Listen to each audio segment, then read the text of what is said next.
get a little tense.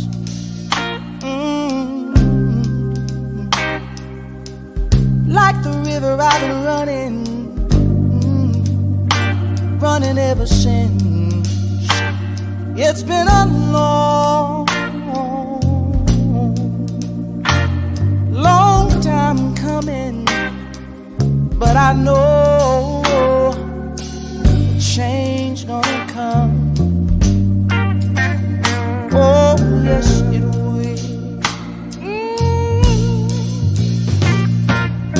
It's been too hard living,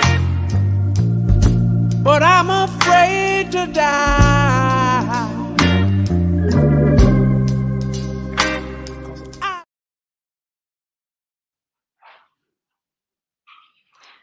Good evening.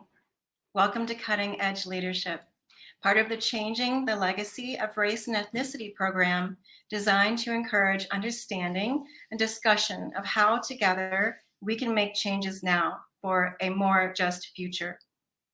Thank you to our sponsors, the National Endowment for the Humanities, the Durango Herald, Ground Floor Media and Center Table, Tate Law, Arapahoe Libraries, and the many community partners who are posting or streaming this program. A special thank you to Mike Ferrafino, President and CEO of the Colorado Hispanic Chamber of Commerce, Jesus Carrillo, Director of Member Services, and technical producer Charlene Emery for providing media production services. I'd also like to recognize the Board of Directors and staff members on our Changing the Legacy of Race and Ethnicity Committee. And a special thank you to Colorado Humanities Director of Programs Josephine Jones and Executive Director Maggie Koval for their commitment to delivering this important programming. Our moderator and panelist tonight, Jenny Logan, is an educational research practitioner with 14 years of instructional leadership as a teacher, assistant principal, and university professor and researcher. She has written many articles on youth activism, and you can learn about her academic work in her recent book titled Black Girl Civics. Hello, my name is Jenny Logan, and today's conversation is focused on how cutting-edge leaders help to drive more equitable practices in their workplaces and in their work industries. We have an exceptional panel of leaders representing higher education, DEI consulting, and medicine. Today's panelists include medical doctors, PhDs, and equity consultants. Individually and collectively, these leaders have facilitated change at their particular job sites, as well as in their broader professional ecosystems. Today, we will focus on storytelling, telling stories about their victories and lessons learned about advancing equity in the workplace.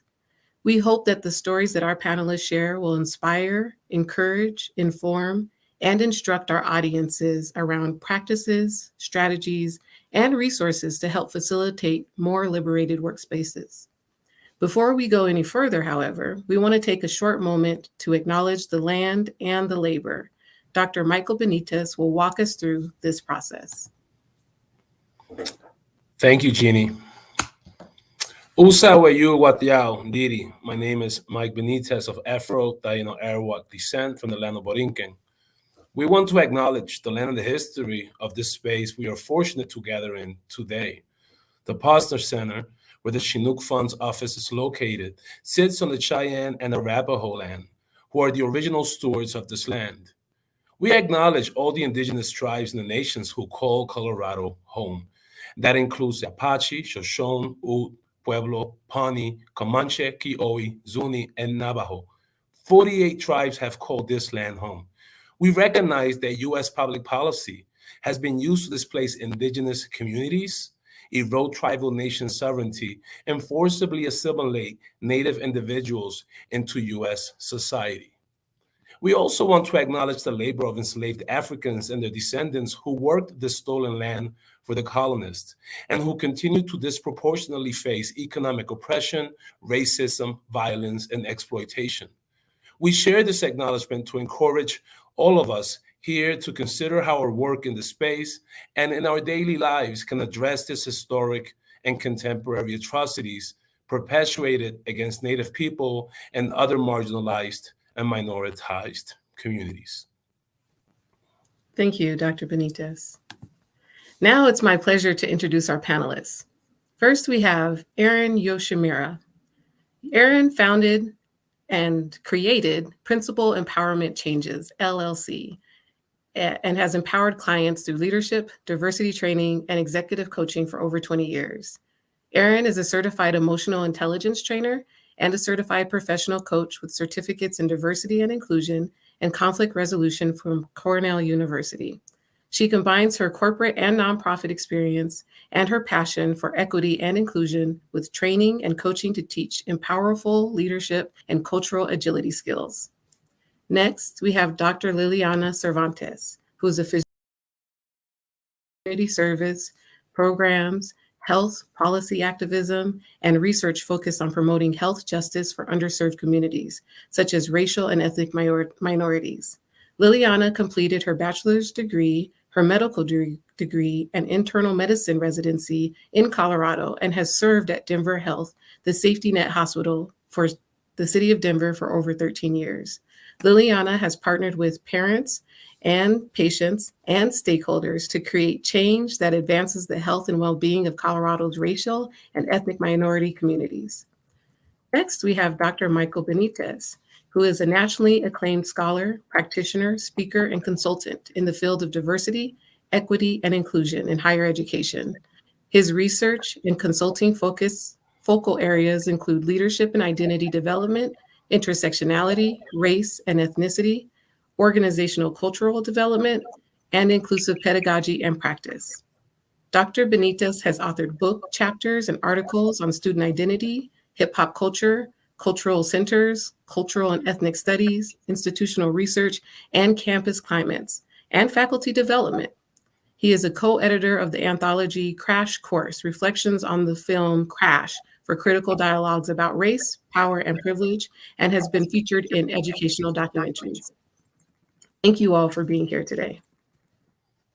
Now it's time for us to enter into the part of the session where we tell stories.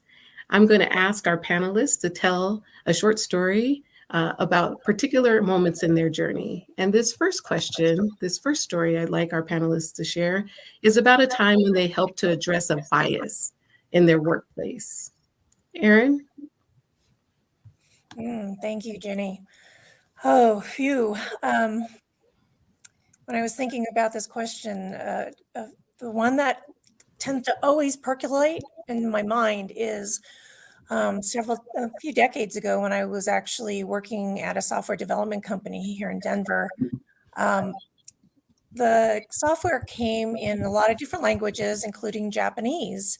And I worked there for 7 years. And over the course of that 7 years, I had to, with as much diplomacy as I could muster, I had to tell various people not to use the abbreviation JAP, J-A-P, for the Japanese language version. And most of the times it was met with, oh, I'm sorry, there was embarrassment, and, I won't do it again. But, over the course of 7 years, I saw it written on whiteboards. I saw it on shelf labels. I saw it on just written, various places in emails. And so it just became one of those things that was just, every time I opened a document, I was almost like afraid that I would see it and then I would have to address it. It just brought back those memories of being a little kid and being told, you're a dirty little Jap, go home. And sometimes, those words were also paired with some physical harm, whether it was rocks being thrown at me or being shoved around. So that word is highly derogatory for Japanese people and highly charged and very triggering. So the final straw came when I received an email from somebody in a particular department that I told often, I told the manager often to stop using that abbreviation. And So I received an email, and in the email, there was an attachment, an Excel file that had the label Jap on it.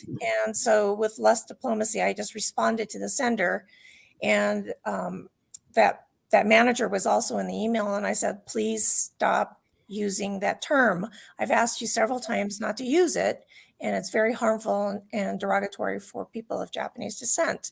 And so I'm going to read to you the email response that I received from the manager. Aaron, so names have been changed. Aaron, you did not tell me several times. You told me once, and I never wrote it again that way. Mary was not aware of it, and now that she is, she will not write it again. If I had noticed, I would have told her, but I did not, and I apologize for that. However, please be also aware, as I already explained to you, that the word Jap, all caps, is meaningless to us as foreigners. She was from Europe. We are not Americans. We were not involved in making up the term or using that derogatory statement in any way. And again, please do not say that you have told me several times. I find this offensive and untrue. And I'm very sensitive to cultural issues, and I don't need to be told several times to respect them. Joan. So if that wasn't bad enough, the final straw came when I had reports from some other folks in the company that there was Jap written again on this particular department's whiteboards. And so I went down there just to make sure it was correct, and it was there. So I marched directly to HR, and I told them I had to explain to HR how this was highly derogatory, and I've asked this particular department especially to stop using it. And, I was at my wit's end. So what was strange, though, was that the HR representative just was kind of like, had no response at all. So I went back to my cubicle, and shortly after I sat down, my white male manager popped into my cube and said, Aaron, is this really the way that you want to handle this? Really? Do you really want to get HR involved in this? And I all of a suddenly was very scared that I was going to get fired. And I tell you this story because even though it happened a few decades ago, it's almost like it happened yesterday. And my heart is pounding as I'm telling you this. And I would say that this was the first time that I found my voice to address bias in the workplace. And I can't say it was exactly successful at the time, but I did find my voice.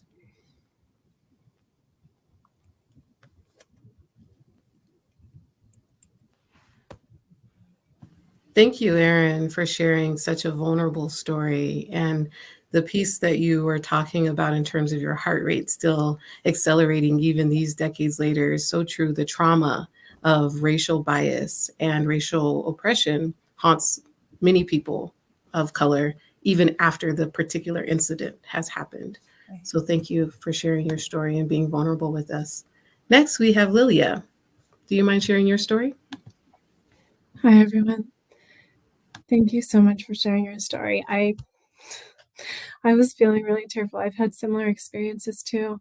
My experience in the workplace with bias, as well as micro and macroaggressions, has, I guess, started as early as medical school and residency training.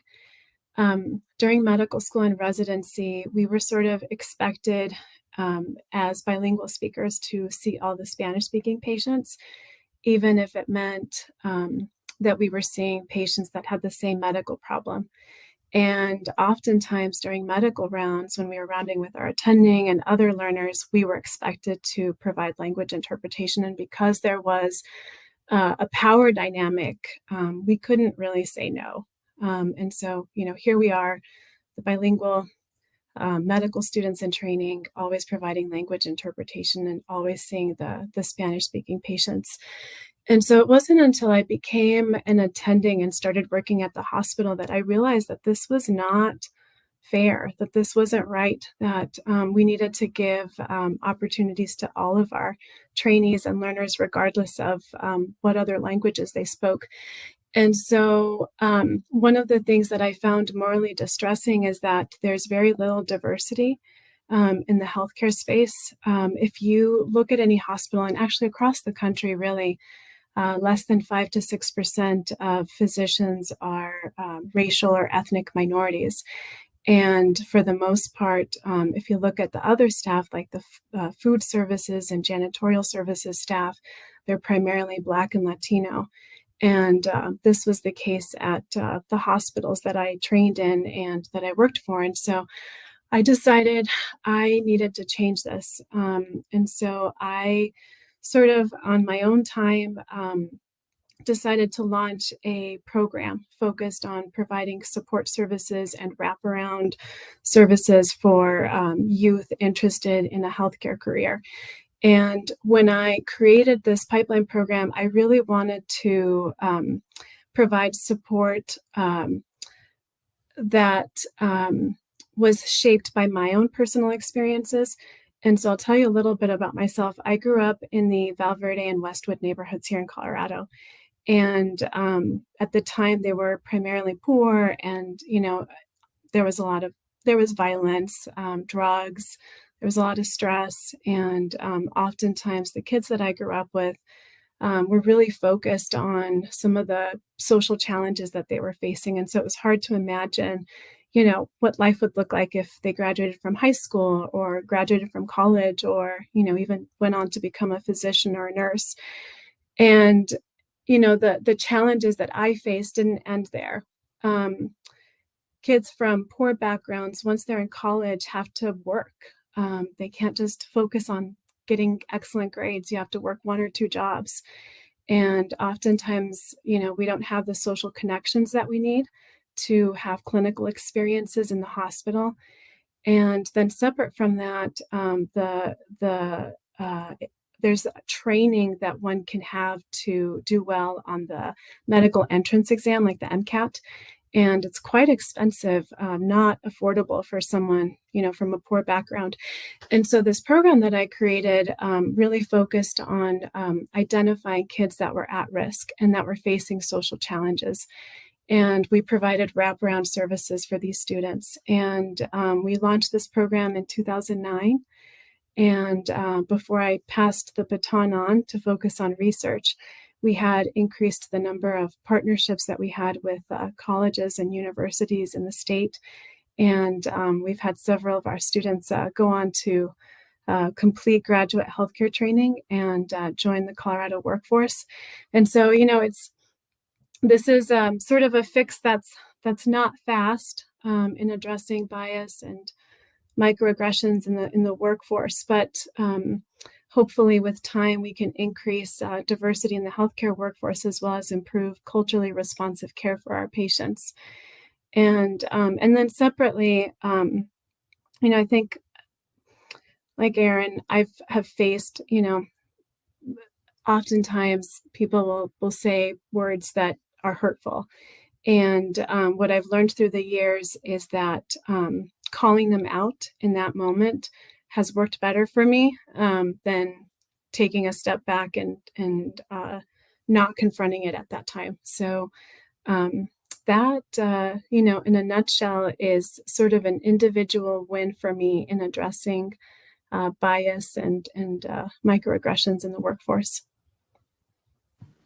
Wow. Thank you, Lilia, for sharing your story. That's an incredible win. Not only was it on an individual level, but it sounds like you were able to create a system or a structure that served others after you transitioned out. Wonderful. Thank you for sharing. Mike, would you like to share a story? Yeah, no, absolutely. I'm going to kind of mix it. I'm in higher ed. I've been in higher ed for about 20 years, a little bit over.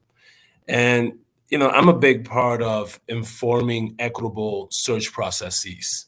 And where you often find quite a bit of bias in higher education is in those search processes. Who makes up the committee? Are they trained? Do they have, a sense or idea of, what goes into being just sensitive or mindful about how we lean into conversations as we discuss, candidates.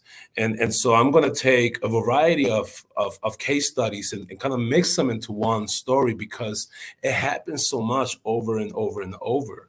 And one of the biases that I want to kind of speak to that I've experienced and observed quite a bit is this sort of constant weighing in on personality and characteristics, especially of racially and ethnically minoritized people, and constantly hearing this, oh, that person is so loud. I don't know if this is a good fit for them. And so even the term fit, in a sense, sort of says a person doesn't belong here, as opposed to using terms like align maybe with our mission or align with what we're trying to accomplish as an institution.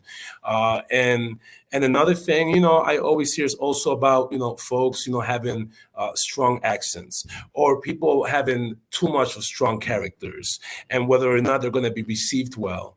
And rarely have I seen, if at all, those biases expressed about white candidates. Regularly, those are biases I've heard expressed about candidates of color in particular. But I also want to throw, women in that mix because they bear a brunt of the biases that I have experienced and witnessed. And in the process, you get questions also like, hey, where are you from? And even when one tries to respond, hey, I'm from here, it seems like that doesn't stay with folks. Like your appearance and the way you show up somehow describes or tells a different story. And so you get asked over and over, where are you from? Where are you really, really from? Oh, no, but where are you really, really from? As if a person who looks like me cannot be from that particular place. Or the accent just doesn't fit with what they are used to or what is the norm that people are used to. And that increases a lack of sense of belonging and it makes it real tough to, recruit particularly diverse, candidates to any organization. And then the last thing I'll add to that around bias and how it's tied to bodies and expressions is also the ways in which people gravitate towards folks' backgrounds and experiences, and maybe, they may share some common ground that usually have to do with white middle class normativity. And in that sense, then committees end up, if we don't create a process, looking for lunch buddies. I apologize. I see that my lights in the office are have an ecosystem and went off, and I'll get them right back on. But let me just finish this right quick, and I'll get them on. They, and embedding processes and embedding ways in which we could check those biases into the hiring, into the recruitment process, so that we can mitigate bias and allow as equitable and inclusive as process in higher education really helps in cultivating a more diverse, not only recruitment pool, but eventually a diverse organization. Mike, thank you so much for sharing that story. The piece around the coded language definitely stood out to me, and how people use language that's not really naming a thing to talk about a thing. And that coding is used to continue invisibilizing our power structures, And so I appreciate you sharing that. Thank you so much. So I'll share a story, and I'll share a story from when I was a school assistant principal. And as Melora mentioned, I've worked at basically all of the levels of our education system in this country. And I, at one point in my history, was an assistant principal at a middle school. And I won't mention the school. And in fact, it's not even in Colorado. So it was my first assignment in that level of a position. And I was relatively young. I was really excited. It was my position pretty quickly outside of the classroom. So I thought I was kind of moving up in the trajectory of education. And as an assistant principal, my job was largely to support students through discipline. And so I was responsible for reinforcing the rules and ensuring that families understood the consequences of rules and breaking rules. And so I spent a lot of my time, responding to student behaviors that were not ideal, which was a bit disappointing to me. But again, I was young and I was eager and I was excited to move up. And I thought, oh, this is a very important part of the role. So about halfway through the year, I realized that there was a pattern of the type of student that was being sent to my office, or the type of student I was being called to respond to most often. And those students happened to look a whole bunch like me. In fact, there were more African-American girls in my office than any other representation or demographic represented in our school context. And Black girls were underrepresented. They weren't the vast majority of the school context. They weren't even a double-digit representation of the school population, yet they were always in my office. And I think in the beginning of my journey, I responded to teacher concerns, other administrator concerns, without question. If a teacher said to me, hey, this young woman is being disobedient or disrespectful, I was quick to take what the teacher said and, issue a consequence of some type. But after a while, it became pretty clear that what teachers were really sending these young women to my office for weren't always overt breaking of a rule of consequence, but oftentimes they were cultural behaviors. So if a young woman used really expressive body language, like using her head in a certain fashion, or her neck in a certain fashion, or her hands in a certain fashion, or using a certain tone of voice, these were the things that some of the teachers who would send these young women to my office felt were disrespectful. And so the language of disrespectful was often used to talk about culturally appropriate behaviors. A lot of times a young woman would come to my office and be deeply confused about why they were in trouble.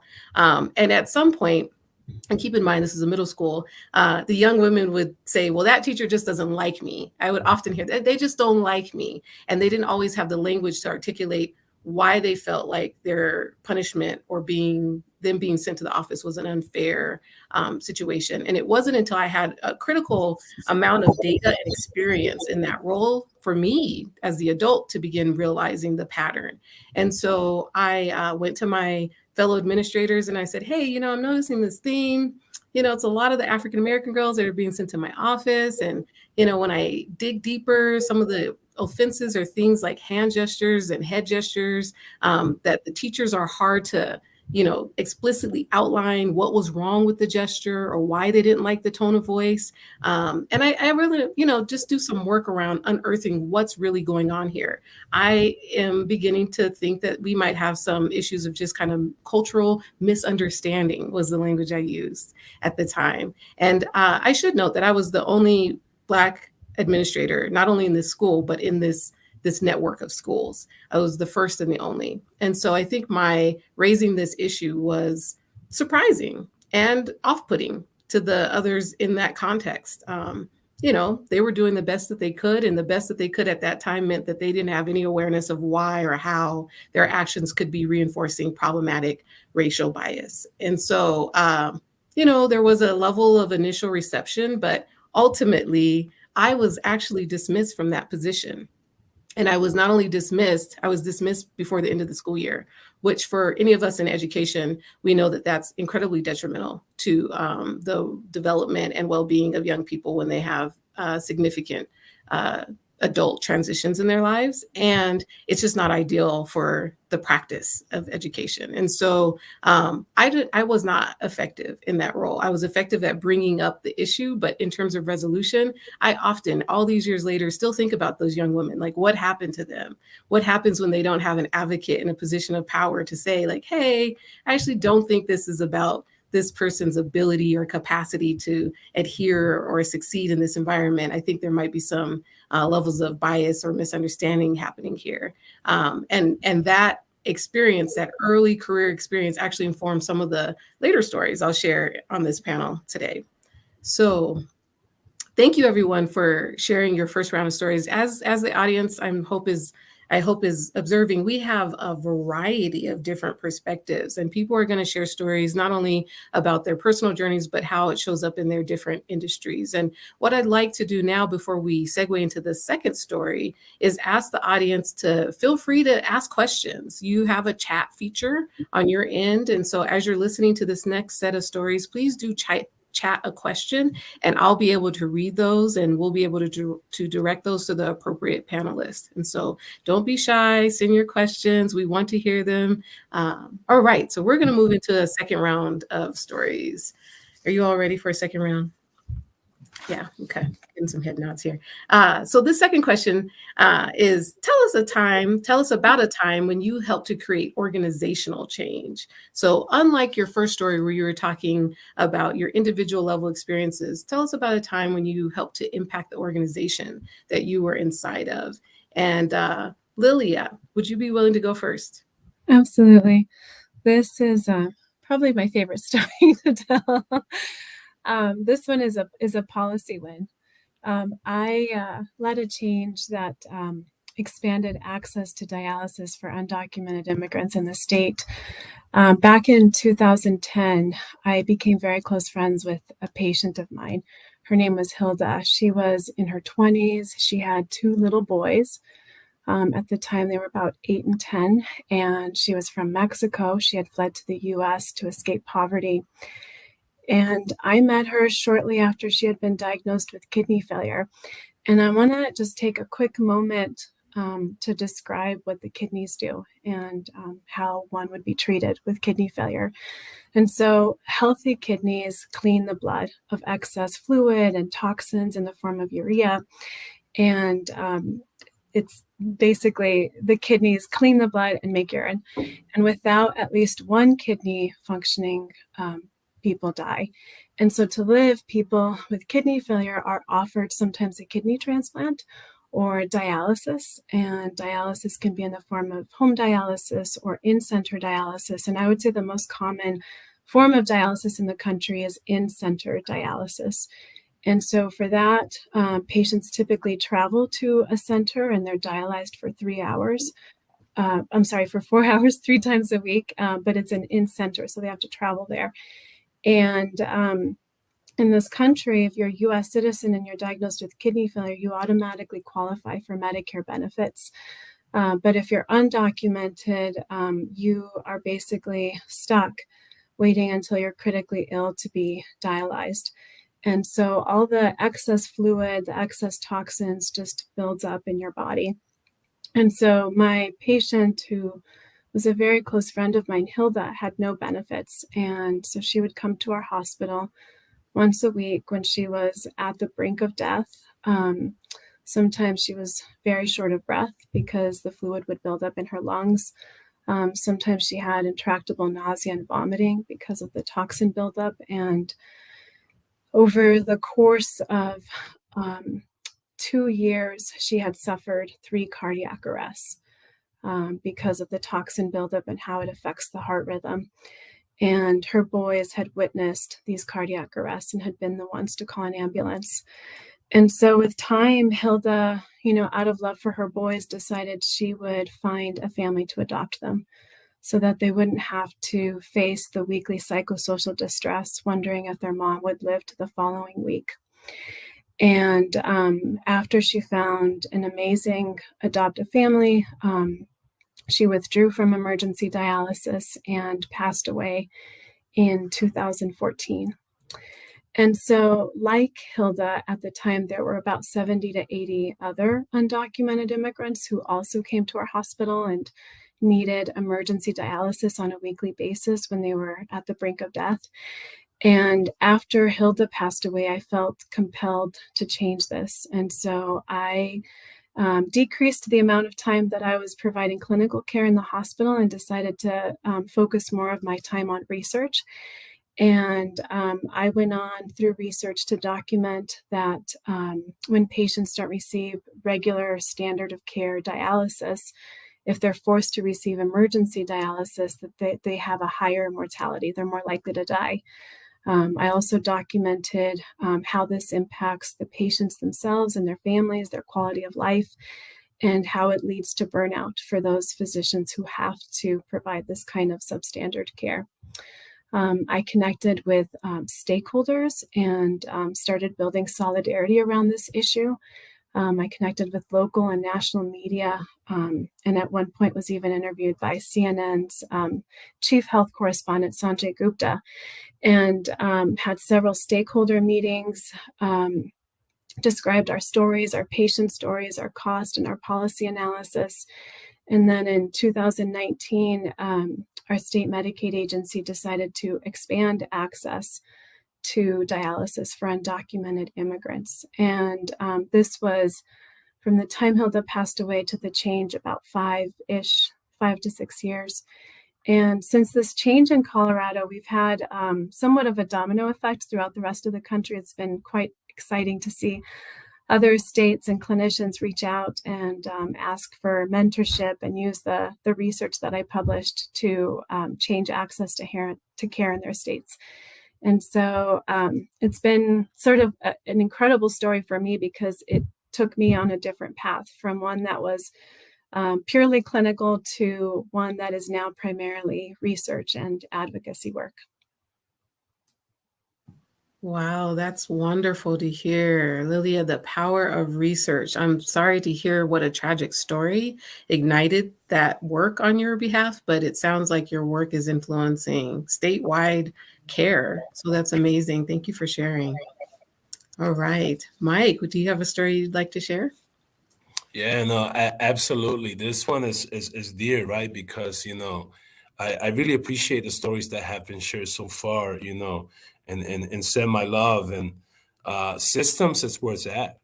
Structures, and addressing the way that structures converse and are in conversation with each other matters. And, I recall a time when and this is connected to the first one, but it's also about what it led to. I remember a time when I was hanging outside, taking a break from the office, and this was in Tacoma, Washington. And as I was there taking a break, this gentleman was walking up, and he said, "Hey, buddy, good job." And he caught me off guard. I didn't know what he was talking about. And so I'm just looking around and I'm thinking, did I miss something? Did I say something? Was there a big presentation of sorts that I was at? I looked at my calendar. I saw that nothing was going on. And then the other words came out, right? And it was, "Hey, I just want to say the landscape here at the university looks incredible." And I just kind of looked up, and, I'm sort of used to the biases, regrettably and unfortunately. So they bounce back, but it still sits with you. If he's coming at me, and be mindful, I had a button down on, I had slacks on, I had shoes on, I had dress socks on. What about the way that I was dressed may have conveyed to anyone that I just finished the landscaping or beautifying the campus grass, or whatever flowers he was talking about. So as I responded and I said, "Hey, no thanks. You're right. It's gorgeous, but it's not my doing." You want to go and talk to those folks over there who are sitting in that 4-wheel buggy with all the instruments, the rakes, and everything they need to beautify the university. And he just kind of looked back at me in the stare, and didn't even apologize, didn't even say sorry. He just said, "Well, they did a good job," and just kept walking. And I share that story of bias because in higher ed, you have students and faculty and staff that join this community and every institution of higher ed every year. They come from all walks of life. And you may have people who come from rural or perhaps just more homogenous communities come into a place that may even be slightly diverse and say something like, "Oh my God, this place is so diverse and I've never seen so much diversity or experienced it." And you may have people who come from either urban or just not even urban, more diverse communities, heterogeneous communities show up to that very same space and make the other comment. They might say, oh my God, what did I get myself into? This is like the whitest place ever. And they're both right. And so when I think about those experiences, or even when I'm at a hotel because I'm preparing for a keynote or I'm getting ready to do something, the amount of folks over the years that have said, excuse me, I'm going to need some service, because how can someone like me dressed up possibly be normatized as someone who's been invited to give a keynote on a particular, subject matter? So we have this thing called the Bias Education and Hate Response Team, BERT, at my former institution.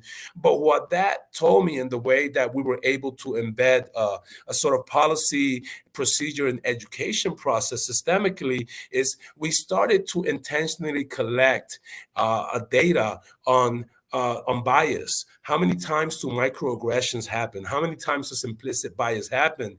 And we were able to, create an online tool if folks wanted to share their names, and have us follow through. That's fine. But we also provided an anonymous option. And the more and more we started to hear or get, complaints or people submitting the bias that we were running into, we were able to turn that into an aggregate system of experiences and allow that to then inform not only the training and development that we initiated at the institution for faculty, staff, and student leaders, but we were also able to use that data to inform programming at an institution-wide level, where we held maybe like a series of 3 or 4 events per semester that targeted and focused on areas of education surrounding the topics that we were able to collect in the aggregate through the experiences of faculty, staff, and students. So it became part of the procedures and the process when folks then reported that we established, so that there's accountability and follow through, and we remind members of the community that they belong, and that to validate their experiences, but that we could just offer that support outside of just leaving them struggle with those issues on their own.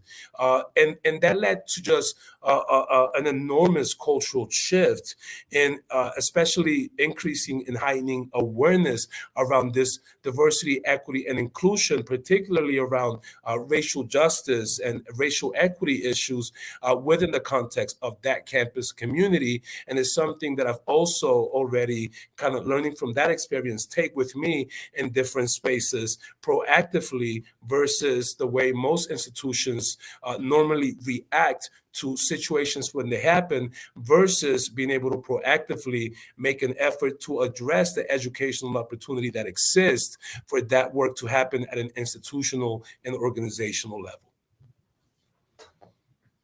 That is powerful.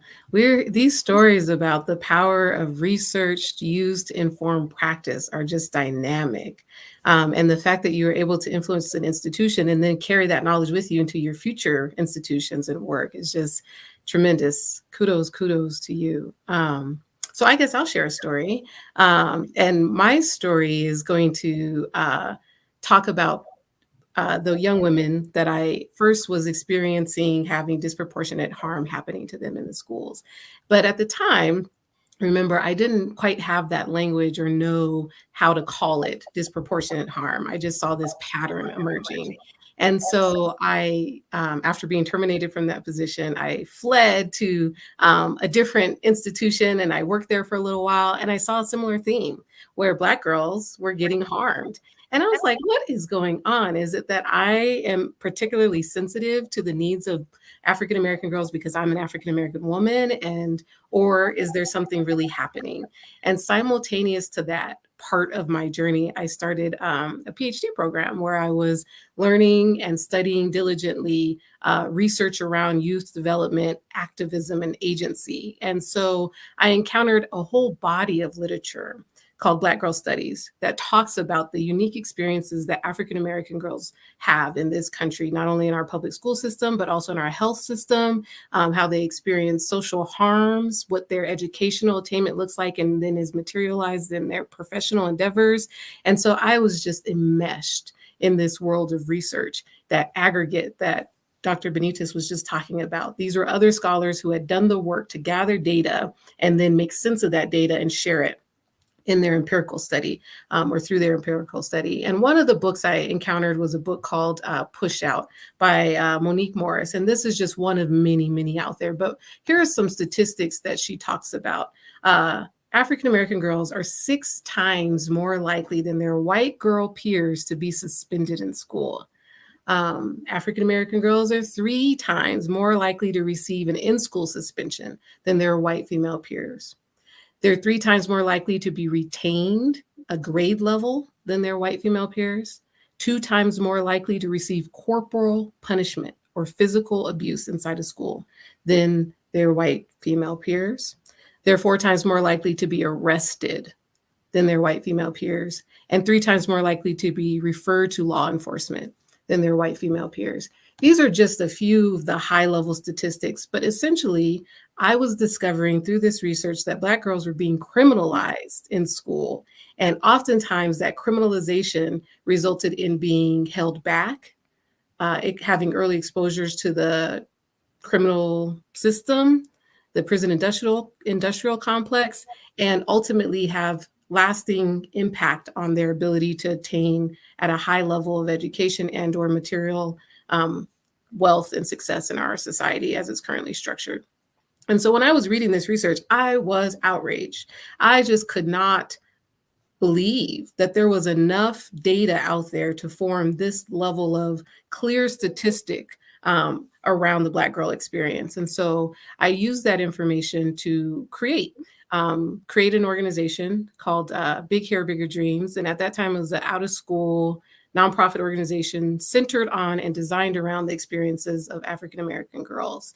And the hope was that by centering the Black girl experience, we could create a space that was not only safe for Black girls because schools were clearly harmful and unsafe for them, but also begin the process of gathering their stories and documenting their stories through research and other forms of media, online, videos, photos, data of Black girls just being girls. One of our core missions was to show the world what Black girlhood looks like so that it wasn't misinterpreted into behaviors that were otherwise perceived as problematic or at best and criminal at worst. And so we documented Black girls having joy, laughing, talking about hair, jump roping, playing around, wanting Kool-Aid and lemonade. I mean, Black girls being girls. One of the things that we discovered in the research is that African-American girls and women are often perceived as being much older than they actually are. And this artificial aging of Black girls is a way to subconsciously justify increased punishment and hardship in response to otherwise innocent behaviors. They're not given the same benefit of doubt as their peers because they're being perceived and held to account standard of more accountability. And so by documenting girls as being girls, we were working to shift the public imagination around that in ways that we felt were important. In addition, we served girls and their family members, particularly women family members, out of school and in community spaces in ways that allowed for healing and respite. We heard earlier Erin share a story about personal harm and how that continues to have a lasting impact in the body and in the spirit and in the mind. And when people of color experience trauma at the hands of our racist system, that doesn't just go away when the incident is over. And so we worked actively to redress the harm. It's not enough just to acknowledge the harm. We have to fix the fact that it's left a wound. And so we provided healing space and redemptive space and respite space for people. Sometimes just coming into a space to be and breathe and engage in self-care and be cared for by others is necessary. And so at Chinook Fund, we actually call that healing justice. So in the work of social justice, there's an important role that healing justice plays. And then lastly, one of the big pieces that came out of that experience, and not exclusively out of that experience, but it was informed by that experience, was a book that I helped to co-author and co-edit called Black Girl Civics. And that book talks about how Black girls, young women under the age of 18, engage our political and our socio-political process as agents of change.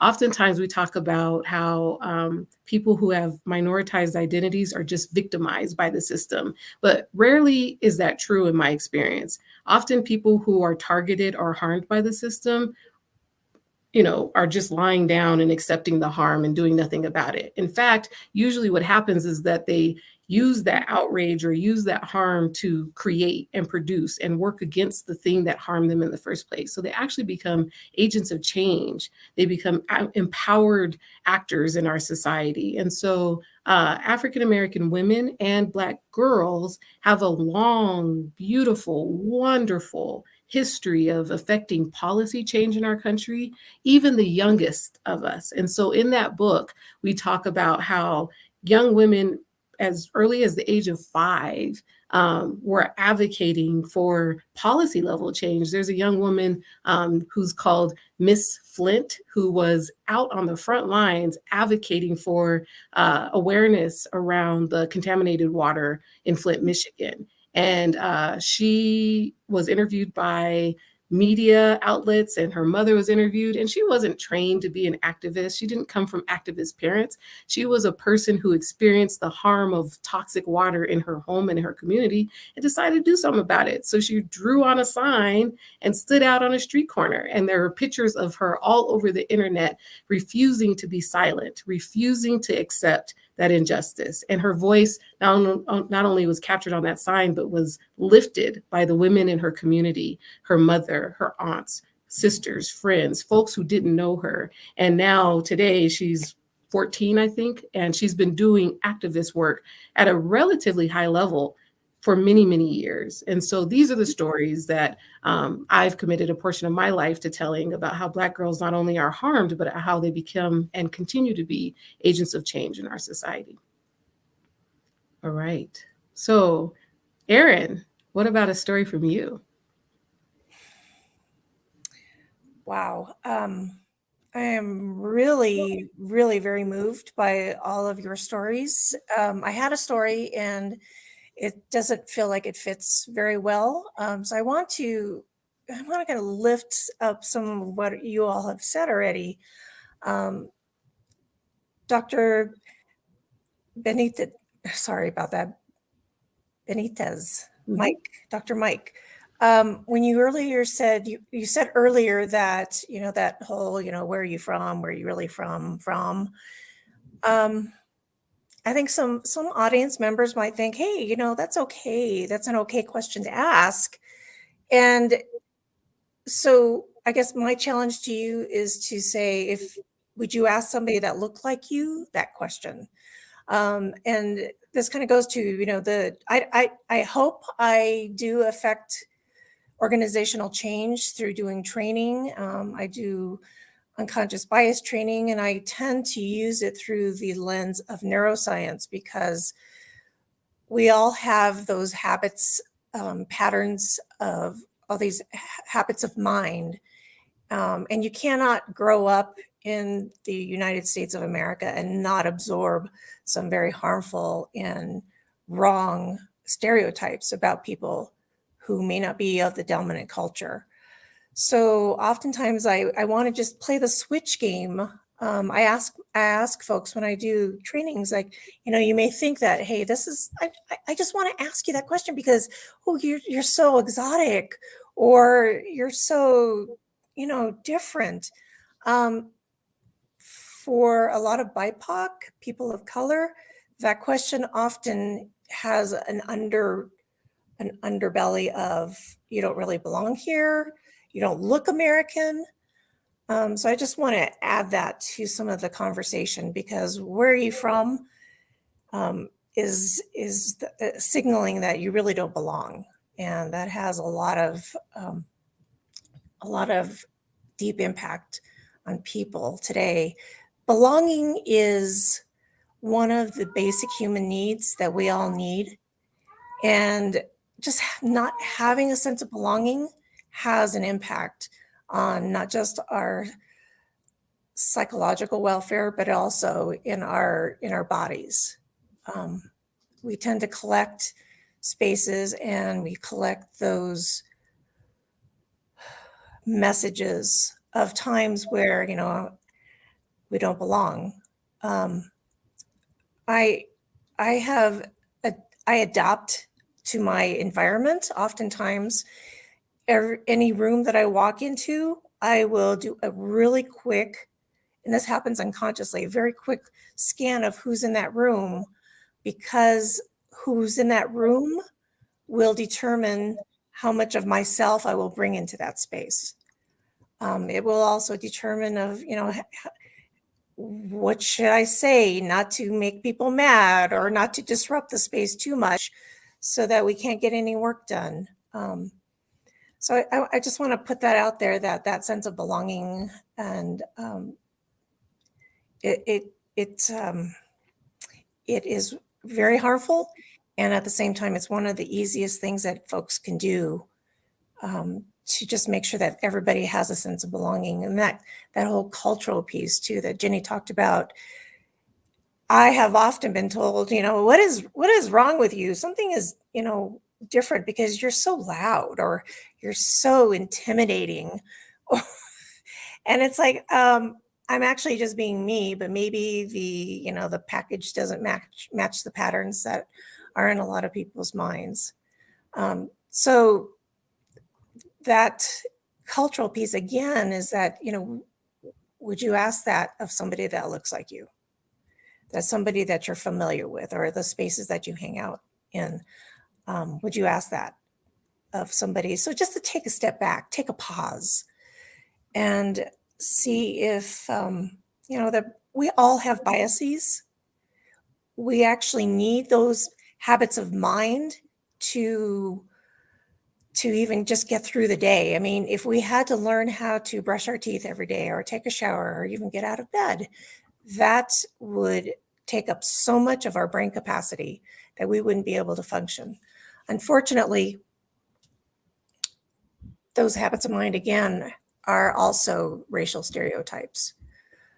So I do hope that I do affect change in the workplace, in the places that I go into, and I do training. One of the things, though, is that a change of mind really requires a change of heart. And the stories that my three colleagues have shared today are those types of, that's what we need to hear more of. We need to hear those stories.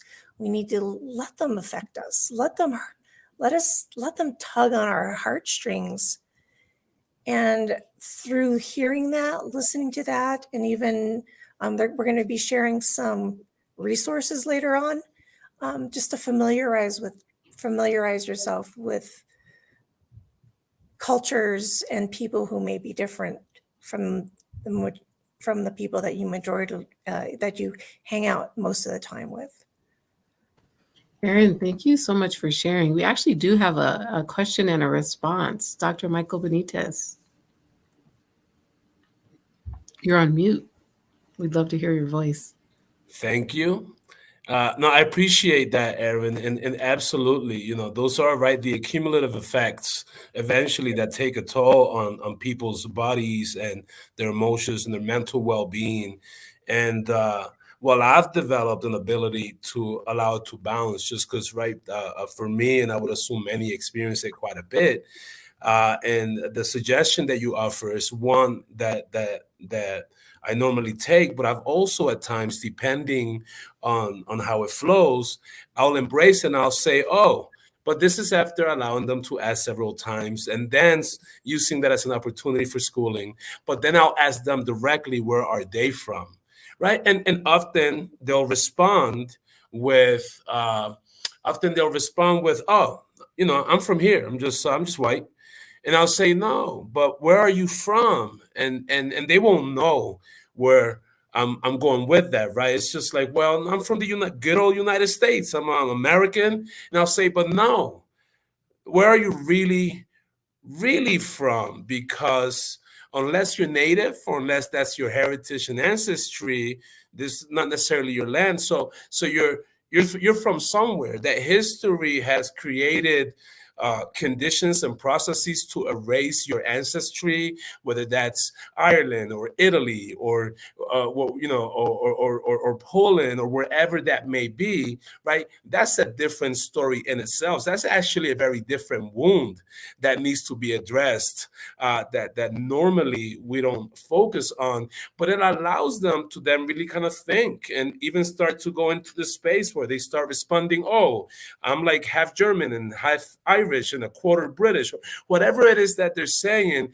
It allows them or offers space, I hope, for them to begin thinking around what informs them or what do they not know about themselves that they need to know so that they can become better aware and familiar with their own ancestry with respect to belonging or not belonging in post-colonial spaces such as the United States.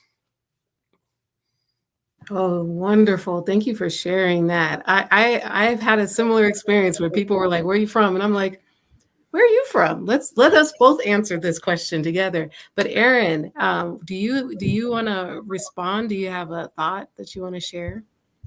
Yeah, it's I often do that too. Is that, you know, well, I tend to play it out a little bit more. Like, so where are you from? Is usually the dialogue, and I'm like, well, I was born in L.A. Oh, well, where are your parents from? Sacramento. Okay. Where are your grandparents from? Sacramento. Are you trying to ask my ethnicity? And they're like, yeah. What's your nationality? And I'll say, American. And then then they usually get a little frustrated, and then I'll ask them back, where are you from? And the same thing is like, oh, I'm from here. And I'm like, oh, so are you, indigenous? Are you Native American? And they're like, no, I'm just from here. I'm just white. So there's that, the whole thing plays out. So that's a place to have that dialogue. But I have to tell you that sometimes I get caught off guard when that spotlight is on me and like, where are you from? I get so shocked because I get surprised that I guess I still stand out like I guess I just don't fit in, so I guess I get surprised. I get caught off guard. Well, of course, it is shocking. It is absolutely shocking when people ask those questions. And a lot of times they're coming from a place of people just not knowing. You mentioned, Erin, that people ask you where you're from, and then you have to clarify, are they asking about ethnicity or nationality or racial identity? And a lot of times those terms people are very unfamiliar with. We use them in our popular jargon all the time and part of our conversation, but it's not something that people truly tend to understand unless they've put energy around understanding what is the difference between ethnicity and nationality. How is it that we can all be American on this screen and look so different? Are we talking about racial identity? Are we talking about nationality? Because we happen to share that. And so these are the things that I think create opportunities for awareness raising, but it's also labor. It's uncompensated labor that falls on the backs often of people of color and other people with minoritized or targeted identities. And it is harmful. It's harmful, it's heavy, and it's exhausting. And so your piece around being caught off guard or not knowing how to respond in the moment, I mean, it happens. It happens where I have been on a plane before where somebody's like, so, and I'm like, wait, look, I'm on vacation. My work hat is not on. Is this a professional consultation? Am I being given any kind of compensation for my informing or educating you on the work that I've had to learn the hard way? I mean, these are the things that people often don't consider when they're putting the extra burden of their kind of unawareness or ignorance around an issue and then expecting you to show up in that space. Since we've got a conversation going, Mike or Lilia, do you have anything you want to share? Yeah, I was just going to share, Mike, you brought up this sort of sense of belonging, and it's something I've been reflecting on quite a bit. My parents moved here just weeks before I was born. And I think for me, it has shaped so much of where I spend my time in research and in advocacy, realizing that as an immigrant, sometimes we're seen as invisible. And I've had some interesting experiences, and Erin, I really appreciate you sharing your experience. When I first published on this issue, I had conducted qualitative interviews, so really trying to understand what it was like for these undocumented patients to be dialyzed when they were critically ill. And shortly after that paper was published, I received an email from someone saying they would make sure that I never receive NIH funding. And then later on, and it said, thank you for showing us that these people need to be deported. And then later on, after the health policy change in Colorado, I received a phone call from a physician who said, you are an anchor baby and should be deported. And it's interesting because these experiences have really sort of helped me reflect on who I am, how I identify, where I'm from, and how that impacts my work and the things that I choose to advocate for. One other thing I wanted to mention is growing up in Denver, in the area that I grew up with, and with immigrant parents, we grew up in some ways feeling very humble, or in sort of, and I'll give an example. We would go out to eat, for example, and my mom wouldn't ask for ketchup if she had fries because she didn't feel like, she should ask for the things that she needs.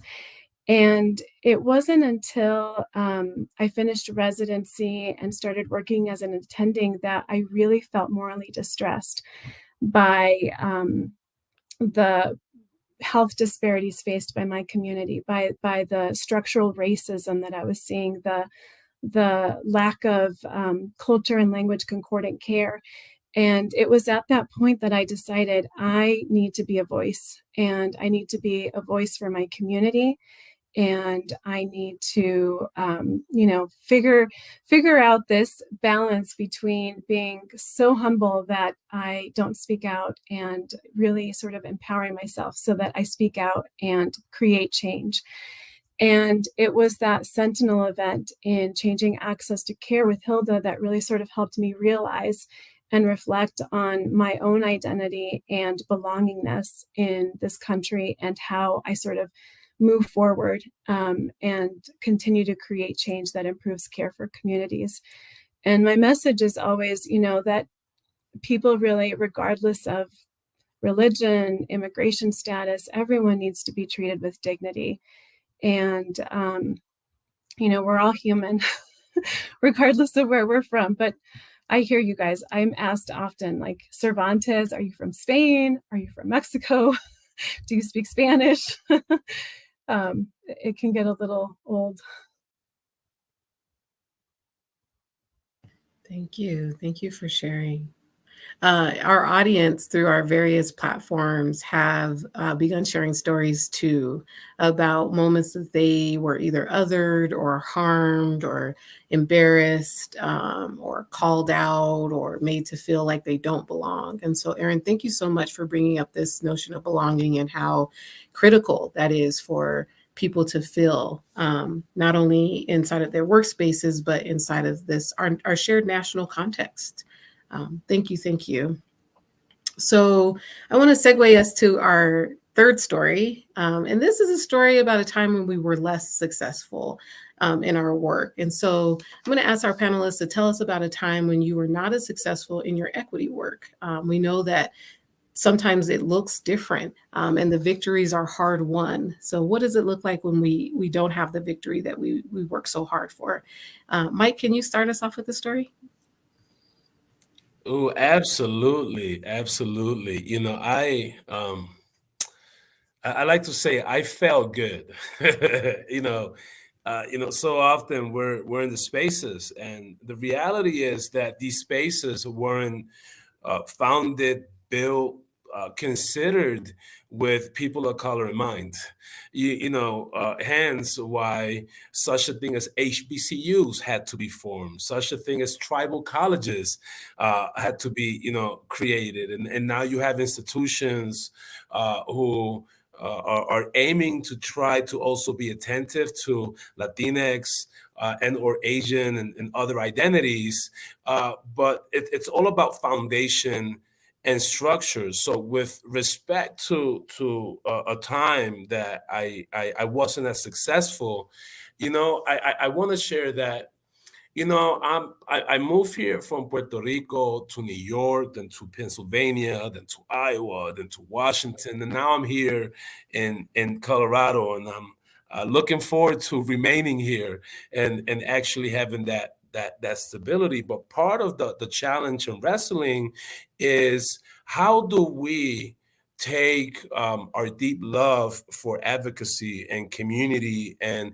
empowering agency among different people, and how do we try to meet at the center? So there have been plenty of cases, for example, where I have tried to show up throughout my career really pushing and really centering my episteme or my own experience and the way I think about the norm, and I place my center at the norm. But when you're in these institutions, and I appreciate the point that was brought up, that is, right, the idea of humility. What happens when arrogance and normative culture doesn't comprehend humility? What happens when you're in a classroom, for example, and if you've been taught that to stay grounded and not challenge authority, or to just stay humble and not pride yourself on accomplishments, then this dominant culture begins to see that as lack of confidence. They begin to see that as someone who doesn't have what it takes to cut it in a rough or challenging environment, as opposed to seeing it as a cultural asset of humility. So many times in different spaces, I've either come too strong and wanted to impose this, right, the anti-racist, full-blown social justice agenda, and I've had to, and I didn't get very far. In some cases, I got far, but in other cases, I wasn't very successful. And folks on the other side of the aisle, or who I was trying to collaborate with or build bridges with, shut down because they haven't yet taken the space and opportunity to do their own reflection, or for someone to facilitate a space of reflection for them to be able to explore how dominant identities show up in space. So I've learned over time to, especially in spaces such as higher education, to meet folks where they are and to call them in with love, and to understand my role as an educator. That's what I signed up for. And while it gets real hard sometimes to constantly have to repeat and repeat, or be asked to assume and bear the brunt of the labor around that educational impetus, I've also learned my role as an educator in showing up to the middle and understanding that so many people here, we do such a lousy job teaching history in education as a whole in this nation, that they are bound to eventually show up to institutions of higher education truly ignorant, not ignorant in a bad way, but ignorance from a place of true ignorance, of not knowing and thinking that their lives and their experiences truly are the center of everybody else's experiences. So taking that approach, that hardcore, is this way and you're wrong, or automatically calling folks, for example, racist, versus saying you're so racially ignorant, right? It's a different way of approaching conversations that still respect the humanity, even of those that don't show up with good intentions, that truly over time permit those people to be able to give it a try and to show up to the middle. So even when I do work around, for example, white entitlement or privilege, which is like a huge taboo in today's national landscape, I'm very also mindful to inform whatever communities I'm working with that something such as privilege or entitlement doesn't mean that they didn't work just as hard to earn what they have, but that it's more of a shield around how they don't have to deal with different racial elements of how they're going to be perceived in different spaces. and environments. And it goes a long way, because then when we get more the collective effort and you don't down folks and folks come to that middle to meet you, a lot can be accomplished, especially in organizations. You got to think about the civil rights movement. It's literally 60 years removed. And before that, the suffrage movement, in the early 1900s. When we're talking about women and people of color, the ideas of what's the conventional norm and how are things done and who that applies to are still very much entrenched, and we're still very much deconstructing and reconstructing those in workplace environments where we now have the representation that we have today. And it's almost like asking the question, what is the best way to democratize representation and voice? Well, hey, I will offer up, and this is going to sound controversial, but it does come from a place of love. What will happen if we reformed or rewrote the Constitution with the people that represent the fabric of the United States of America today, not the people that represented the fabric, 300-400 years ago? Mm-hmm. Thank you. Thank you. What a radical concept, the idea of rewriting the Constitution, and then talking about how you're thinking differently about how and why to present to certain audiences, tailoring your message in a way that's not going to alienate, but then invite people in. Thank you for sharing. I'll share a quick story of a time that I was less than successful in my equity work, and the lesson that helped me, helped inform my continued practice. So one of my position right after being a classroom teacher, that was how I started my career in education. I was a classroom teacher first, and then I became a teacher coach. I worked for an external national teacher development nonprofit organization. And so it was my job to support and kind of train new incoming teachers. And I remember being hired to this organization, and I was living in the South at the time, and I'm from Denver. And so, I was one of the only people who spoke like I spoke, who acted like I acted. I had this kind of Colorado, Western US experience informing how I showed up in the world. And I was in the South. And so I was around a lot of people who looked like me, but not a lot of people who had similar kind of like regional behaviors and context. And so that was the level of difference. And so I was in my role as a training kind of person. And I remember one of the colleagues that I was working with, who was at a different level of the organization and in a different kind of department, said to me, "Hey, are you aware that you're the only Black person who's ever had your particular position?" And I said, "Oh, no, I did not know, and there's so many Black people in this organization. What do you mean I'm the only one?" And they said, yeah, typically Black folks don't have your type of position. They're not positioned as instructional leaders. They're positioned as community engaging people, community-based kind of organizing people who are going out into the field essentially and bringing in new populations. And so I thought that was interesting, but I let it kind of roll off my shoulders and slide. I didn't take the time to seriously consider it. And I remember the organization wanted to hire another person in my role, but in a different part of the country. And I was invited in to participate in their interview process and then subsequently their onboarding. And I found myself, and I'm not proud to share this, but I'm sharing it now because it's one of the important lessons in my early journey, falling into conventional, and when I say conventional, I really mean white supremacy culture, but that language of white supremacy culture is new to folks, but what's couched as the convention of like competitiveness at work. We often in this culture, in the US context, use competitiveness as a strength. Like, are you willing to work harder than the person next to you? Are you willing to put in the extra hours and energy? Are you willing to and can you outshine the people around you? And then you're rewarded for that. You're promoted, you're given the bonus, you're seen by the boss, you're all the things.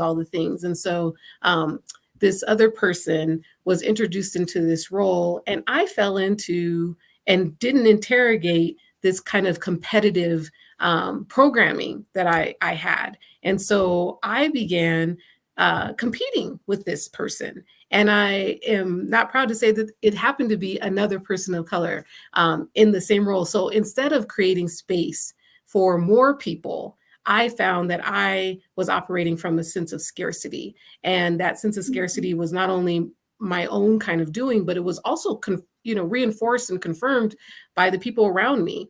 There's this artificial notion that there's only room for one, and that's reinforced every time, as a person of color, I walk into the room and I am the only one. I'm the only person in this role. I'm the only assistant principal at this school. I'm the first, I'm the only, and da-da. And so it reinforces this notion that so many of us have, that there really is only room for one type of person like you. And so instead of allowing for those people to create additional space and grace for more, it produces anxiety and stress around, having to outperform and ultimately work oneself into an unwell state, and then also harm someone else who may look like you and be negotiating the same struggle. So the lesson for me was, I'm not going to do that, the dirty work of our oppressive systems anymore.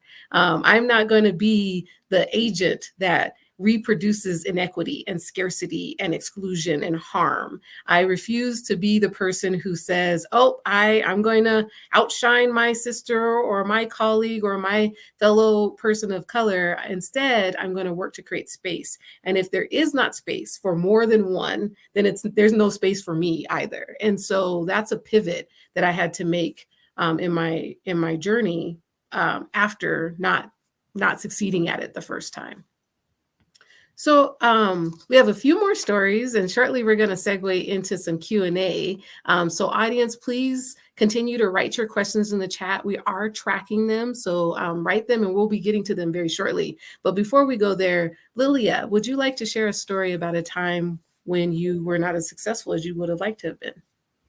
Yeah, absolutely. And I think, I'll go back to the story about advocacy, because when Hilda passed away, I felt so morally distressed, and I honestly did not know how to move forward. I felt paralyzed after she passed away. And as clinicians, we're not traditionally trained to do civic engagement. And so I wasn't clear as to, what are the steps I need to take to change this? And the challenges were really, sort of stepping outside of the hospital setting and into the community setting, and being open to connecting with folks, and, basically asking people to join me at the table, and then getting a bigger table and having greater solidarity around this issue. What I've learned along the way is that as clinicians, we don't often connect with each other to do advocacy for our patients, even though it's important, because we see that interaction between social challenges and medical illness. And so these last couple of years during COVID have been so distressing because of the stark disparities that we've seen. In Colorado, the Latinx Latino community has been disproportionately burdened with infections and hospitalizations and deaths. And it's been hard to watch this and not be able to work in solidarity with other clinicians that want to do something about this. And so one of my plans, one of my hopes and dreams is to sort of create some kind of training for clinicians in our state who are interested in working together on creating change, but also in partnership with our communities, because oftentimes the communities that are facing structural racism are not part of policy development. And so I really want to think about how we can do this together in partnership. But that's been one of the greatest challenges that I'm hoping, is sort of no longer a challenge now that I've learned things a little bit, and I can begin to think about how we can engage more clinicians in this type of work, and partner with our communities. Lilia, thank you so much for sharing how you've gone up and beyond the call of duty in order to engage people authentically and in a whole way. Erin, would you like to share a story about a time when your work didn't result in the ideal outcome and the lessons you learned from that? that happens weekly. So that's part of that cultural humility. When one of the things that Dr. Mike said about the having respect for cultural values and how that's not often seen as something positive from the dominant culture. It reminded me of a story that I was presenting to an elected official in Denver or in Colorado, all about Asian American cultural values. And I mentioned that, the respect for elders and there's that deference to authority. And he said, oh God, I would really love to have some deference to authority on my staff. And I immediately said, well, hire some Asian Americans then. But bump was missing.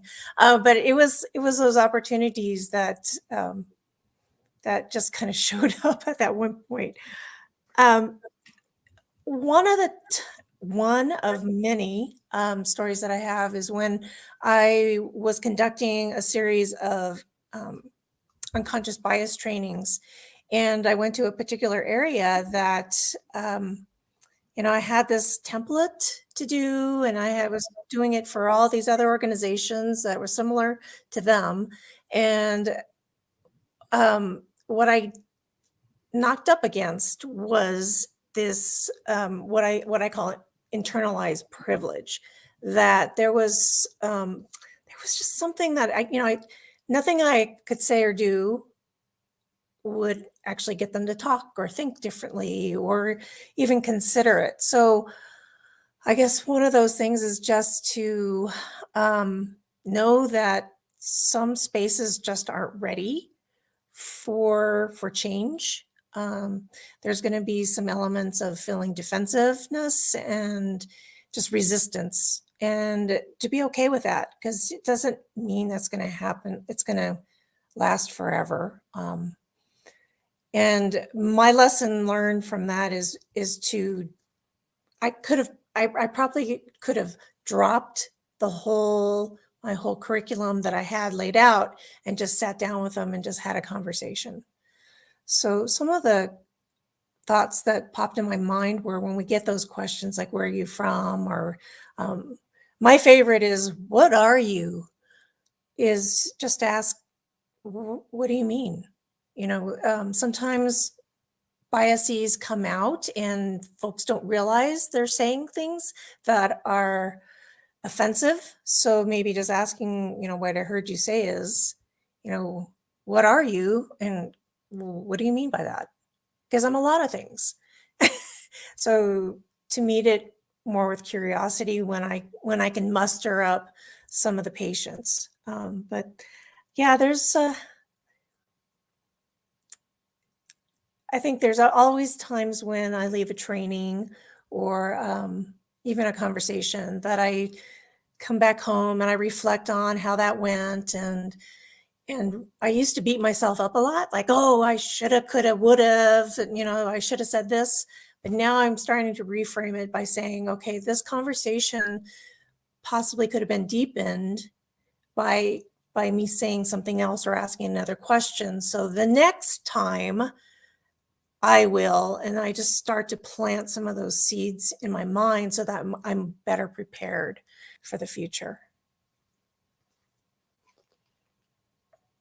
Thank you. Thank you, Erin, for being so vulnerable and talking about how this work is always a constant process. We are always learning, we're always stretching, we're always revising.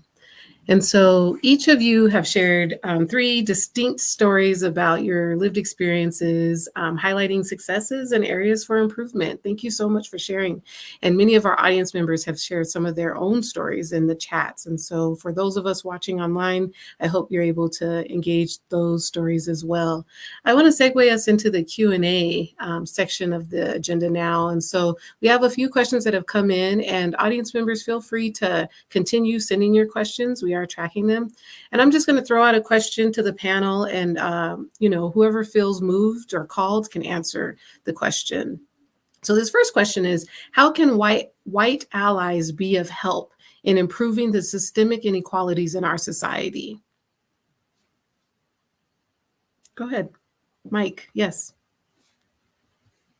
You're on mute. We'd love to hear your voice, your brilliance. I think I'm brilliant. I'm trying to be brilliant like you all. I think that the important thing here that becomes so difficult around whiteness and white identity, and we're seeing this play out in the societal landscape, is this, in some ways, ability to let go and to allow others to inform, especially people of color, to inform movement. I think that primarily the role of white accomplices is truly to advocate and represent voices or share space in a way where people of color can then have voice in that space they normally would not have access to, so that they could speak for themselves, with white folks elevating those voices, no different than maybe in the trenches, or if there's a march, in this case, let's say Black Lives Matter, in the few occasions around places where white folks say, hey, I want to be in the front lines. Put me in the front, right? There's a way of leading through support, advocacy, and sharing power that doesn't mean that white people are the ones that need to be necessarily pushing the work of the agenda. The dangers with that at times is that white saviorism steps into play, and then it's hard to recognize that this is about power, and sharing power. And this is not about props or about wanting to save. This is truly about sharing and relinquishing space and power so that others could share and bask in that agency in organizations and generally speaking. Wonderful. Thank you. Thank you for talking about this notion of sharing power, which also requires sacrifice, as you've mentioned. There's a give and take. All right, so the next question we have from our audience is, when employees/colleagues are at capacity, how can ideas for moving this work forward be introduced so that it is received in the spirit of being more efficient in the long run?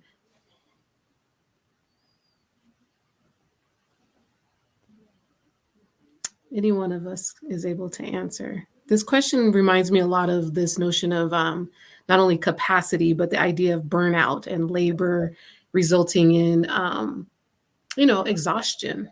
So I think this question's asking about how to make this sustainable. How do we make this work sustainable when we're already also busy? I want to respond, but I also want to share space, and so I'll defer, but we'll also be happy to respond.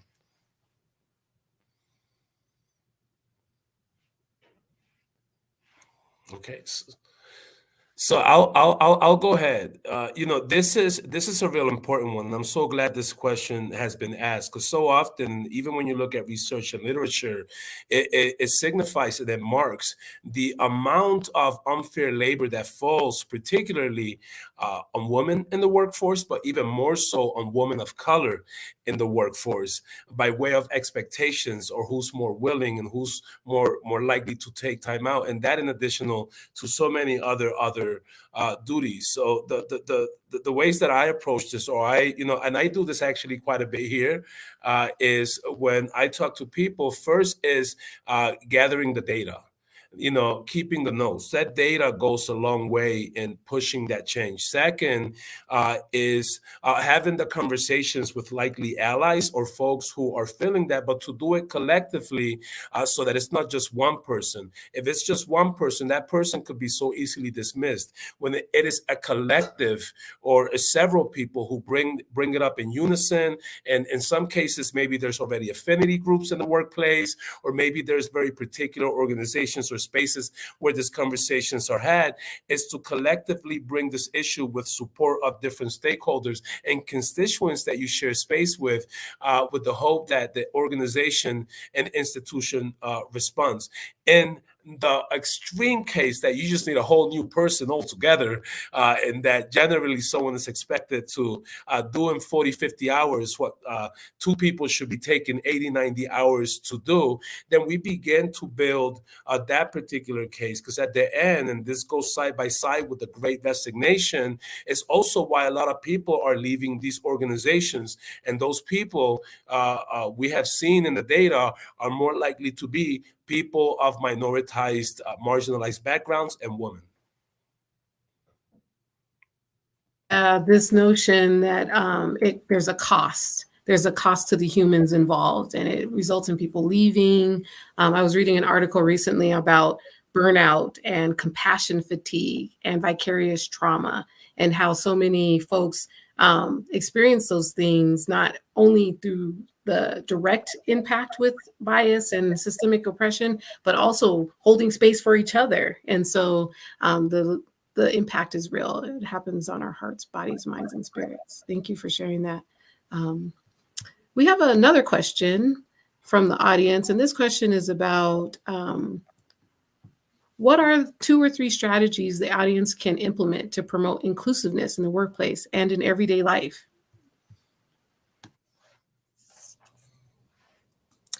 So I'll jump in and, oh, sorry. Erin, were you gonna? Go ahead. I was just gonna add to respond to this question, but also to something Mike said. It's interesting. I feel like to build inclusiveness, we, to an extent, need to be open to communication and have bidirectional, empathic conversations with people. I feel like more now than ever, we're very polarized. And oftentimes how we make decisions has to do with, where we stand with respect to politics. And I'll just give a brief example. There's a lot of misinformation out there about COVID and the COVID-19 vaccine. And what I have found in connecting with patients is that sometimes they don't want to tell you that they don't believe COVID is real or that the vaccine is effective or, whatever it is that's going on. And you have to sort of create a safe space so that they know that you are not going to discriminate them. You're not going to judge them. It's a safe space. They can ask any questions, and whether they decide to get the vaccine or not is up to them. You're just providing them with the information and the safe space that they need to deliberate on their own, decision. And so when I think about the workplace, the clinical setting, the non-clinical and academic setting, I think it's creating those safe spaces where we realize that everyone has a different lived experience. Everyone celebrates different traditions and foods and religions, and it's okay to, ask questions and get to know each other, understanding that we might have different views on things. Wonderful, thank you. And Erin, did you want to share something as well? Sure. Basically, to ask yourselves questions of, if you're in a space, look around and ask yourselves, who's missing? How come? And what can we do to change that? So, who's missing? How come? And what can we do to change that? To really just ask yourselves. It's just like self-coaching, basically. And to connect to something that Dr. Mike said earlier is about when you're standing in front of the room, we have this idea of leadership is like being in front and leading the way. When you think about the positionality of being in the front of the room leader, think about all the things that are happening behind you that you're not seeing. So I would also offer part of this inclusion is for folks who are of the dominant culture or who are oftentimes in that space of with the title as leader, is to start to practice being in the back of the room leader. Start to observe, what's being said, what's not being said, who's doing most of the talking and who's not doing most of the talking. So to start to really build your power of observation. I think that is one of those places where you can start to answer your own questions on how to be more inclusive, is if you step back and be a back of the room leader. These are great. These are wonderful suggestions and strategies. One additional suggestion that I would throw in is join an accountability group or have an accountability partner. For people who have privileged identities, there are groups that are designed to help you think about your privilege and how you can use your privilege to support people who don't share that privilege. So I have the privilege of being a cisgender woman. And so it's my job, I believe, if I believe in a liberated world, to think about how I can use my cisgender identity to support people who are transgendered. And so there are groups and spaces where I can talk to others who can engage in radical candor and help hold me accountable in a loving way, but remind me and show me the pieces that I'm not seeing, the pieces that I don't have to see because of my privilege. I'm allowed to exist in the world without thinking about gender as anything but binary. And that's not the experience for others. And if I want to be a true ally, it's my job to use the privileges I do have in order to support those who don't share that. And so calling in accountability partners, going out and finding them actually is one of the strategies I would add to the list of things that we've already heard from our group. No, that's phenomenal. I just want to take everything y'all just said and in some ways kind of sum it for the audience in this. What are the 7 techniques too? And you all have already hinted on some of these, but the responsibility piece and being accountable to matters. Really take time to reflect on your identities. They matter. Positionality matters. And when you show up in certain paces, it matters. I'm aware, and to your point, that I am a male, and there's certain spaces where I'm going to be privileged, and folks are going to put me here as a result. I'm also aware that in some places that are largely white, that's not going to work to my advantage as much. That whiteness kind of takes saliency. Really simply acknowledge and validate other people's experiences. So often we like to tell people, are you sure that's how it happened? Yeah, I think I know my own experience. I think I'm pretty certain that's how it happened to me, but thank you for telling me how I experienced life through your eyes. That we remain open for opportunities of learning and growth. Big one. The arrogance of thinking that we know everything at times, or thinking that there's nothing else to learn, really squashes our ability to lean into learning and openness. I'm going to throw out there the humility piece, because it's not about intentions as much as it is about impact. And how do we acknowledge that? Really listen intently and generously, and lean into your humanity in that way. But let's show up trusting space. So often we think that somebody's trying to get somebody. And so to take safe and turn it into the courageous space, understanding that people are going to do respectful erroring. There's sometimes people are going to say some things that I'm going to be like, oh, and I could either see the humanity in them and lean into that with heart, or I could dismiss them and cancel them that right away. But I prefer to lean into my role and my identity as an educator to embrace the conversations so that we could create a better and more inclusive world. Wonderful, wonderful. Thank you. So we have another question from the audience here. And this question is again about strategies, but it's specifically about a topic that came up earlier. And I'll just read the question. What strategies can we use to educate the broader community that unless you are Indigenous, historically, we were all from someplace else? And that's a part of that where you're from question and conversation we were having earlier. What strategies can people use?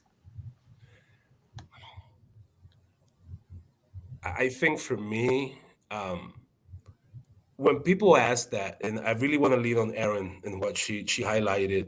When people ask that, it doesn't hit me at first. The curiosity is very human, and I actually appreciate it. I think what gets you is the ongoing ask. It's the layer 1. That's not good enough. Layer 2, that's not good enough. And then you start to get into layer 3, and it's like, there is people who have been around for quite a bit of generations who truly are American in every sense, culturally, of what they do, right? So from anything from being ready to make suggestions, to having the conversation around the importance of having those conversations with others, to being able to kind of bear some of that brunt, but also being able to make suggestions around where they can go for those type of conversations, learning, programming, because we can always bear the brunt of spotlighting and being the one that has to educate everyone around these issues. So proactivity for me works really well and opens doors back to leaning and acting on data proactively. Very good. Wonderful. Thank you. Are there any other strategies from our panelists about how to address that question?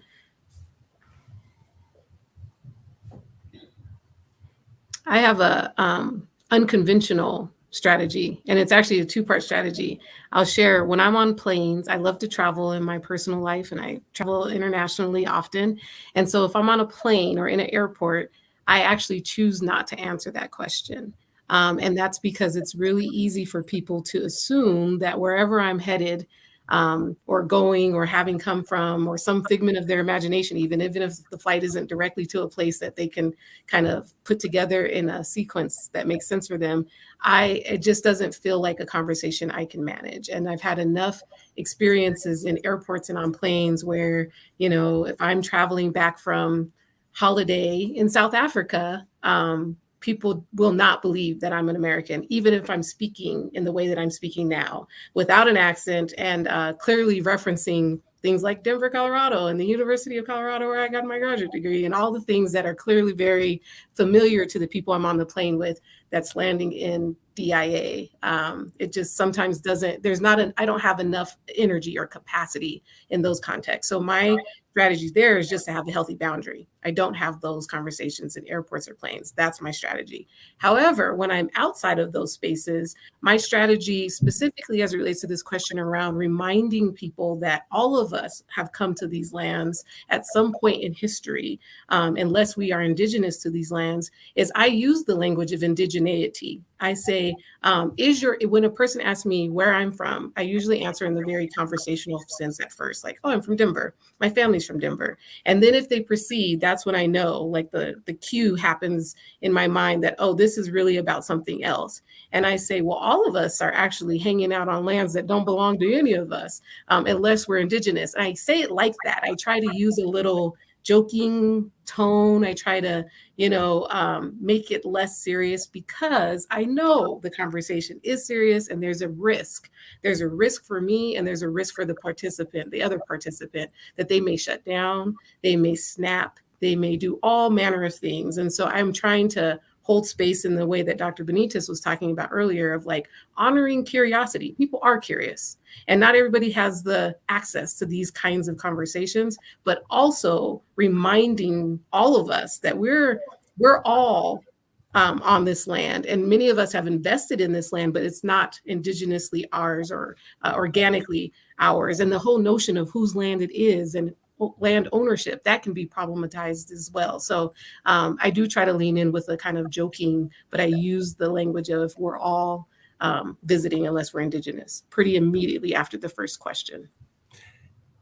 And even to the granular, I want to add the reality that indigenous nations, we see, our identities are as countries. That even to clump and universalize tribal nations or indigenous nations into just one indigenous group. And so, right, how do we even lean into further exploring why, for example, indigenous people, in this case, you have some that prefer Native American, others that prefer American Indian, generationally, that may differ, are very outspoken as to why they push back so much on this thing called race, Native as a race, indigenous as a race and ethnicity, versus the nation or country that they identify with by way of land and those relationships. Absolutely. We can deconstruct all of these artificial boundaries, 100%. Lilia, did you have a thing, or Aaron? Ginny, I love that you choose to draw strong boundaries, and I'm going to start doing that, because for whatever reason, I always feel compelled, like I have to answer that question, and I don't. And ask it back. What do you mean? Where are you from? So I understand what the context of your question is to, rather than just do the whole question one, layer 2, layer 3. So yeah, I like that a lot. I'm going to start adopting that. Yeah, and I was just going to add that it's interesting when you think about how often you answer that question and how often you're the person teaching others about disparities or about bias in the workplace, or how often you're asked to sort of represent your institution at a gala because you are, someone that identifies as a minority. And so it's, I think as you move forward, I think it's important to make sure that the handful of people that identify as minorities are not overburdened, are not the ones that are constantly representing the company, are not constantly being asked to present, because it does become a burden. And I think, with people wanting to grow right now, this is a time to allow others to talk about these issues that aren't necessarily, Latinos or Blacks or people of Indigenous backgrounds. And so it's a time to not overburden the same people with the same questions and the same presentations.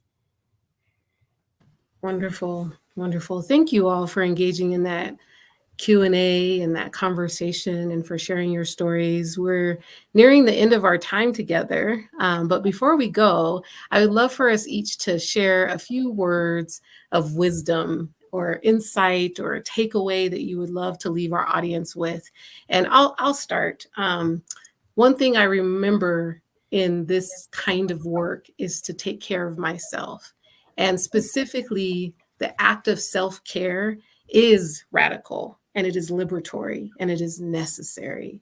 And as much as I want to help advance equity, inclusiveness in the world, I cannot do that if I am unwell and unsafe and feeling issues and ramifications of chronic harm. And so my words of wisdom for anyone who's engaging in this work voluntarily or involuntarily is to prioritize your own self-care and wellness so that you can do this work for the long haul.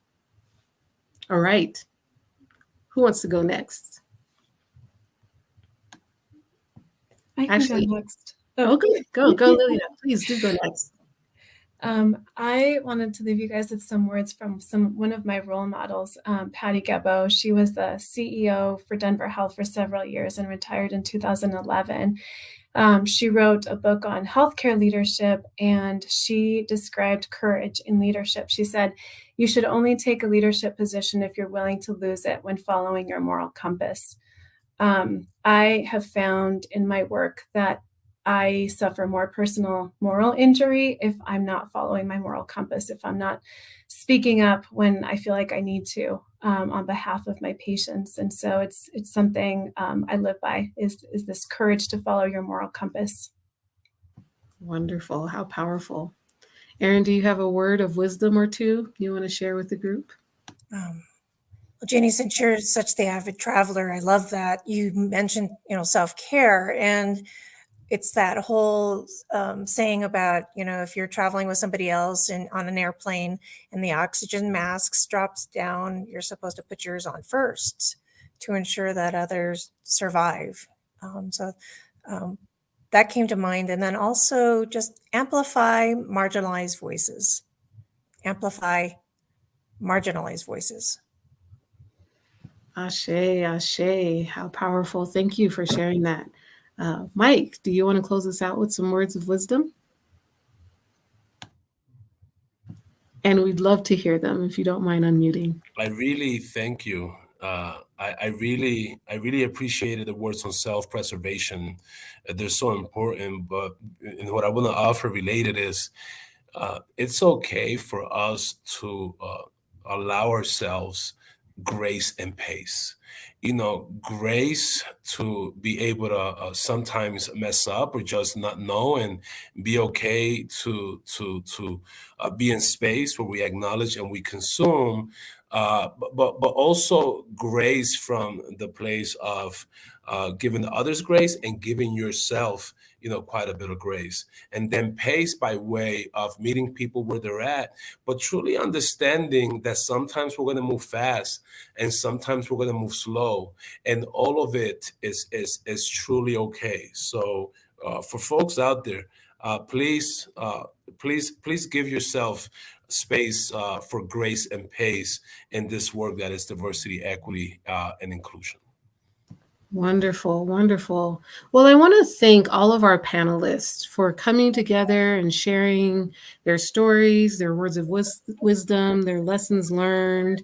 We hope that our audience was able to take something from this, but we've also compiled a list of resources, and those resources will be available on the Colorado Humanities website. You can access them there at any time, and we encourage you actually to go there and find those resources. Today's conversation only allowed us to offer a high-level peek into the work that we're each doing, or the work that we know that others are doing. So if you're interested, please do take some time to look into those resources. I want to thank you each again for showing up here this evening and sharing so much of yourself, your expertise. It was an honor to be in a conversation with you. And I'd like to transition now back to Melora.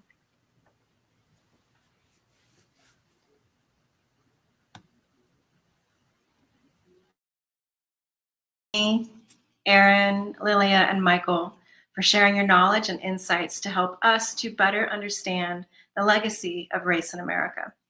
Thanks also to the audience and audience members who posed questions.